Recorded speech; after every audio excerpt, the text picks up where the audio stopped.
SST with आकाश में आपका स्वागत है। आज हम करेंगे क्लास 7 की एसएसटी का चैप्टर नंबर 2। इस चैप्टर का जो आपका नाम होने वाला है वो है इंडिया एंड हर नेबर्स। ठीक है।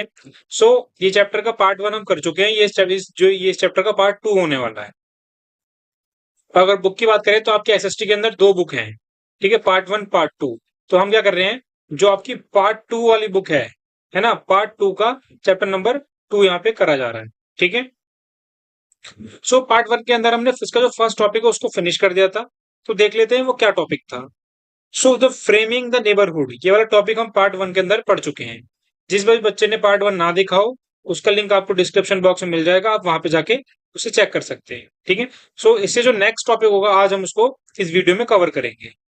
तो चेक कर लेते हैं अपना नेक्स्ट टॉपिक कौन सा है। जो हमारा नेक्स्ट टॉपिक होने वाला है उसका नाम है India and her land based neighbours. ठीक है। इस जो टॉपिक आपका India and her land based neighbours के अंदर आपको बहुत सारे सब टॉपिक मिलेंगे। यानी ये एक आपका ये बड़ा टॉपिक हो गया और इसके छोटे छोटे टॉपिक और बहुत सारे मिलेंगे। क्या इसका पहला टॉपिक है India and her largest neighbour. आज की वीडियो में सिर्फ हम इतना ही पढ़ने वाले हैं कि इंडिया और उसका लार्जेस्ट नेबर कौन सा है। ठीक है। टॉपिक नंबर 2 का पार्ट 1 पढ़ेंगे हम केवल। टॉपिक नंबर 2 क्या है हमारा, India and her land based neighbours, और उसका पार्ट 1 है India and her largest neighbour.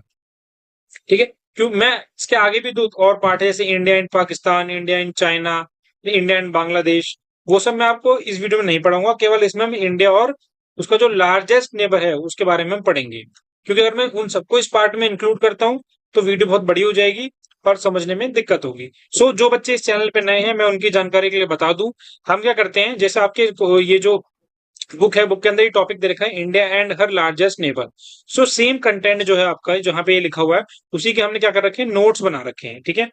In notes को इन्हीं नोट्स से हम क्या करेंगे, आपको पढ़ाएंगे। तो चलिए चलते हैं अपने नोट्स की तरफ।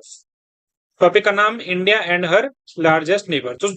ये जो लार्जेस्ट नेबर है ये किसके लिए यूज हुआ है, ये हुआ है चाइना के लिए यूज। ठीक है। हमारा जो सबसे बड़ा नेबर है वो है हमारा चाइना। फटाफट से इसको स्टार्ट करते हैं। इसका फर्स्ट पॉइंट देखते हैं, relationship between India and China. India and China are two major countries of Asia. ठीक है। एशिया एक कॉन्टिनेंट है, उस कॉन्टिनेंट के अंदर इंडिया और चाइना दो बड़ी कंट्रीज हैं। ठीक है। Since 1950 they have shared a long and important relationship. 1950 से इंडिया और चाइना के बीच की जो रिलेशनशिप है वो काफी लंबी रही है और इंपॉर्टेंट रही है। ठीक है। This relationship is based on history, geography, culture, trade and politics. हमारी जो रिलेशनशिप है इंडिया और चाइना की, ये किस किस चीजों के ऊपर बेस्ड है, ये हिस्ट्री के ऊपर बेस्ड है, ये ज्योग्राफी के ऊपर बेस्ड है, कल्चर के ऊपर, हमारे ट्रेड के ऊपर यानी व्यापार के ऊपर, और हमारी पॉलिटिक्स के ऊपर। ठीक है। तो ये था इसका first point, relationship between India and China. चलते हैं हम सेकंड पॉइंट की तरफ। इसका जो सेकंड पॉइंट है वो है आपका border between India and China. India and China are separated by the Himalayas. India और चाइना को अलग करने वाला कौन है, वो है हिमालयाज। ठीक है। The border passes through Arunachal Pradesh, Sikkim, Uttarakhand, Himachal Pradesh और लद्दाख। मैं अगर आपको इमेज की तरफ से एक बार दिखाना चाहता हूँ। आप इस इमेज में देख सकते हैं, जो इस तरफ वाला पार्ट है ये इंडिया है और ये जो रेड रेड है सारा का सारा चाइना है। इंडिया का बॉर्डर हम देखेंगे कहाँ कहाँ पे है। ये जो दिख रहे हैं ये हिस्सा, ये जो है इंडिया और चाइना का बॉर्डर है। ठीक है। ये बीच में आपका नेपाल पड़ जाता है तो यहाँ बॉर्डर नहीं होगा। तो ये है हमारा बॉर्डर इंडिया का और चाइना का। फिर बीच में भूटान आ गया तो ये हमारा बॉर्डर नहीं होगा। फिर हमारा बॉर्डर यहाँ पे, तो हमारा बॉर्डर टुकड़ों में है, यहाँ पे, यहाँ पे और यहाँ पे। तो ये कहाँ कहाँ आता है, यहाँ तो हो गया आपका ये लद्दाख में, यहाँ पे आपका हिमाचल प्रदेश में, यहाँ पे अपना उत्तराखंड हो गया, इधर आपका सिक्किम हो गया और इधर आपका अरुणाचल प्रदेश हो गया। तो यहाँ हम इंडिया और चाइना के साथ बॉर्डर शेयर करते हैं। वो चीज आपकी यहाँ लिखी हुई है कि वो जो बॉर्डर है वो कहाँ कहाँ से गुजरता है। आपने देखा अभी अरुणाचल प्रदेश, सिक्किम, उत्तराखंड, हिमाचल प्रदेश और लद्दाख। इन एरियाज में से इंडिया और चाइना का बॉर्डर है, ये आपको याद कर लेना। It is a long and strategic border. ये जो आपको बॉर्डर है बहुत बड़ा और कैसा है, स्ट्रेटेजिक है। ठीक है। यानी काफी स्ट्रेटेजिक आपको यूज करना पड़ेगा यहाँ पे। थर्ड पॉइंट है हमारा कल्चरल कनेक्शन। हमारा देखते हैं कि इंडिया और चाइना के बीच में कल्चरल कनेक्शन क्या है। Buddhism is a strong cultural link between India and China. India और चाइना के बीच में अगर हम कल्चर को देखें, बुद्धिज्म एक मेन पॉइंट है जो हमको जोड़ता है। It started in India and reached China around first century सी।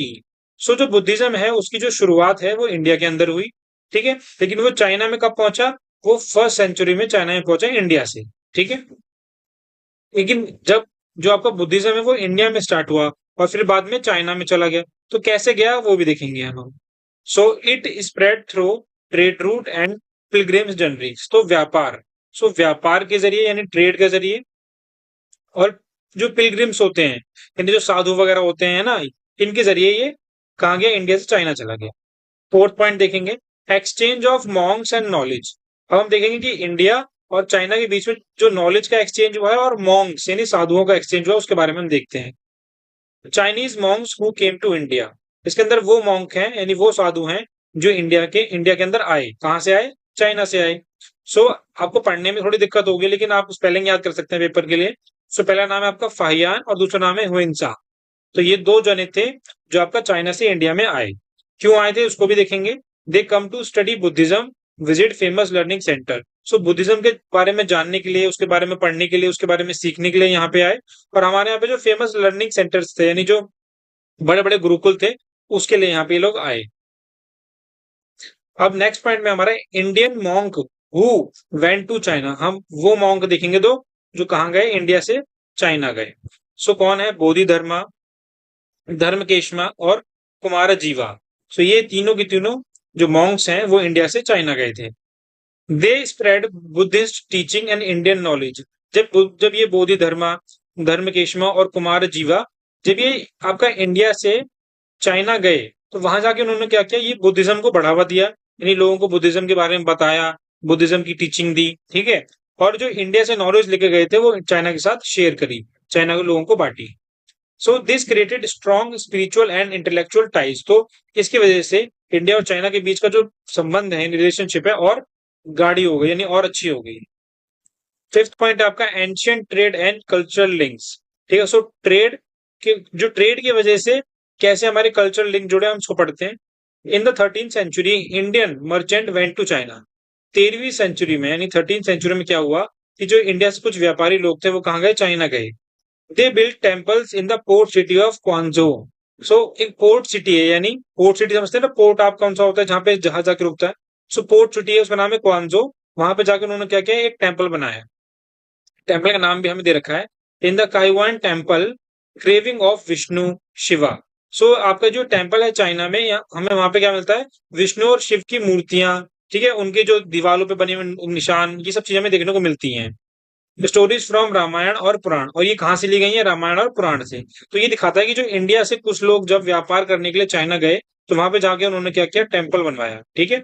और उस टेम्पल में हम आज भी विष्णु और शिव के निशान देख सकते हैं, वहां पे उनकी मूर्तियां देख सकते हैं। So this shows deep cultural connection. तो हमें ये दिखाता है कि किस तरह चाइना में भी आज भी इंडिया की चीजें दिख सकती हैं हमारी, है ना, यानी इंडिया का कल्चर हमें शो दिख रहा है, हो रहा है। सिक्स पॉइंट है हमारा प्रेजेंट ट्रेड रिलेशन, कि आज के दिन में यानी जो प्रेजेंट में हमारे इंडिया के साथ वो चाइना के साथ कैसा रिलेशन है व्यापार में, ट्रेड में। So trade between India and China still continues today. So आज आज भी इंडिया और चाइना के बीच में व्यापार होता है। इंडिया चाइना को सामान बेचता है और चाइना इंडिया को। देखते हैं कौन किसको क्या बिकता है। So India export to China, तो देखते हैं इंडिया चाइना को क्या चीज देता है। सो इंडिया अपनी तरफ से आयरन ओर, केमिकल्स और कॉटन यार्न, ये चीजें किसको देता है? चाइना को देता है। अब हम देखेंगे इंडिया इंपोर्ट फ्रॉम चाइना, कि इंडिया चाइना से क्या चीज मंगाता है। बेसिकली हम ये भी कह सकते हैं कि चाइना इंडिया को क्या चीज देता है, ठीक है। सो इलेक्ट्रॉनिक आइटम्स जैसे मोबाइल फोन हो गया आपका और कंप्यूटर्स हो गए, ये सब आप चाइना से इंडिया आते हैं। और इंडस्ट्रियल इक्विपमेंट जो आपकी इंडस्ट्री में यूज होते हैं। Many companies from both countries work in each other market. ऐसी बहुत सी इंडियन कंपनीज हैं जो आपकी चाइना में वर्क करती हैं, और ऐसी बहुत सारी चाइनीज कंपनीज जो आपकी इंडिया में वर्क करती हैं, ठीक है। सेवेंथ पॉइंट आपका ट्रेड इम्बैलेंस। इसके बाद हम ट्रेड के बारे में देखेंगे। So trade is not equal between the two countries. तो जो ये आपका इंडिया है और आपका जो चाइना है, इनके बीच में जो ट्रेड होता है ना वो इक्वल नहीं है, बराबर नहीं है। देखते हैं कैसे। China export much more to India. So जितना सामान इंडिया भेजता है ना चाइना को, उससे कहीं ज्यादा सामान चाइना देता है किसको? इंडिया को, ठीक है। China export China exports are about 8 times more than India's export. So अगर मैं एग्जांपल की तरफ से समझाने की कोशिश करूं, मान लीजिए इंडिया ने चाइना को एक सामान भेजा, कोई एक चीज भेजी, ठीक है। और चाइना कितनी सामान बेचता है, यहाँ लिखते हैं इंडिया और यहाँ चाइना। तो चाइना बदले में इंडिया को ऐसे 8 सामान एक्सपोर्ट करता है। सो चाइना का एक्सपोर्ट ज्यादा है, ठीक है, चाइना हमें ज्यादा सामान दे रहा है और बल्कि हम चाइना को कम सामान दे रहे हैं। ऐसा क्यों? क्योंकि चाइना आपका बहुत बड़ा मार्केट है, हाँ, ठीक है, वहां पे बहुत ज्यादा प्रोडक्शन होता है, उनकी टेक्नोलॉजी बहुत ज्यादा हाई है, तो वो ज्यादा सामान बनाते हैं तो ज्यादा बिकते हैं। इंडिया में अभी इतनी ज्यादा टेक्नोलॉजी नहीं है, तो हम ज्यादा सामान बना नहीं पाते, तो हम इतना उनको दे नहीं पाते। बेसिकली इसमें चाइना का फायदा ही है, क्योंकि चाइना हमको जितना सामान देगा बदले में हम उसको उतना ही पैसा देंगे और उसकी इकोनॉमी क्या होगी, ग्रो होगी। 8 पॉइंट देखते हैं, चैलेंजेस एंड टेंशन। अभी इंडिया और चाइना के बीच में क्या क्या चैलेंजेस हैं और क्या क्या टेंशन है। There have been some conflict and tension between India and China. India और चाइना के बीच में समय समय पे थोड़े बहुत टेंशन हो जाती है, ठीक है, कभी कभी हमारे बॉर्डर्स पे हमारे जो दोनों तरफ की जो आर्मीज हैं इंडिया और चाइना की, उनके बीच में लड़ाई हो जाती है, ठीक है, जमीन को लेकर। So most problems are related to border issue, तो ज्यादातर जो भी प्रॉब्लम्स है वो बॉर्डर से जुड़ी हुई हैं। 9th पॉइंट देखेंगे इसका, एफर्ट्स फॉर पीस, की पीस यानी शांति के लिए क्या क्या एफर्ट्स किए जा रहे हैं। Both countries are trying to improve relation through trade, dialogue और बॉर्डर एग्रीमेंट्स। सो जो दोनों कंट्रीज हैं इंडिया और चाइना, दोनों एक दूसरे से संबंध सुधारने की कोशिश कर रहे हैं। दोनों चाहते हैं कि एक दूसरे के बीच में जो रिलेशन है वो अच्छे रहें। उसके लिए क्या किया जा रहा है, उसके लिए आपका ट्रेड किया जा रहा है, यानी व्यापार किया जा रहा है, ताकि हमारा जो उनके बीच का रिलेशन है वो अच्छा बना रहे। समय समय पे उनसे बातचीत की जाती है, डायलॉग का मतलब आपका बातचीत है, और बॉर्डर को लेकर एग्रीमेंट्स किए जाते हैं, ठीक है। जो भी सारा का सारा मेन मुद्दा आपका बॉर्डर से ही जुड़ा हुआ है, बॉर्डर में ही आपका ज्यादातर डिस्प्यूट होता है। So the aim is to solve dispute and maintain peace. कोई भी देश नहीं चाहता कि हमारे देश जो है दूसरे देश से लड़े, क्योंकि अगर इंडिया और चाइना जब लड़ते हैं, मान लीजिए, सो इसमें एक किसी एक का लॉस नहीं है, ये हो सकता है किसी का ज्यादा लॉस हो किसी का कम लॉस हो, लेकिन लॉस दोनों का होगा, दोनों की जो इकोनॉमी है उस पर असर पड़ेगा। सो हर देश ये चाहता है कि हम दूसरे देश के साथ शांति से रहें, ठीक है। सो जो इसका सेकंड पॉइंट था आपका, वो भी हमने यहाँ पे कंप्लीट करवा दिया है, ठीक है। तो देख लेते हैं अगली वीडियो में क्या पढ़ना है। सो अगली वीडियो में जो जिस टॉपिक को पढ़ेंगे उसका नाम होगा इंडिया एंड पाकिस्तान, और जो आज हमने पढ़ा वो था इंडिया एंड चाइना, ठीक है। इंडिया और चाइना के बीच का रिलेशन हम समझ चुके हैं। नेक्स्ट वीडियो में हम समझेंगे इंडिया और पाकिस्तान के बीच का रिलेशन, ठीक है। सो अगर आपको इंडिया और चाइना के बीच के रिलेशन समझने में कोई भी दिक्कत समस्या परेशानी आई हो, तो कमेंट बॉक्स आपके लिए खाली है, आप वहां पे आकर पूछ सकते हैं। मिलेंगे अगली वीडियो में जल्दी, तब तक के लिए धन्यवाद।